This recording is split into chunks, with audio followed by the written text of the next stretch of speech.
ছাত্র বিভার রায়। আজ 14ই নভেম্বর শিশু দিবস। স্বাধীন ভারতের প্রথম প্রধানমন্ত্রী পণ্ডিত জওহরলাল নেহরুর জন্মদিন।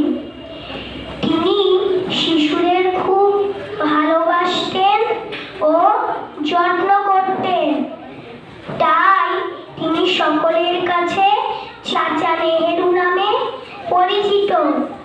তিনি ভাবতেন আজকের যারা শিশু তারাই আগামীর ভবিষ্যৎ, তাই শিশুদেরকে ভালো করে গড়ে তুললে দেশের ভবিষ্যৎ উজ্জ্বল হবে। তাই আজকের দিনে বিভিন্ন জায়গায় ও বিভিন্ন প্রতিষ্ঠানে শিশু দিবস পালন করা হয়। নমস্কার।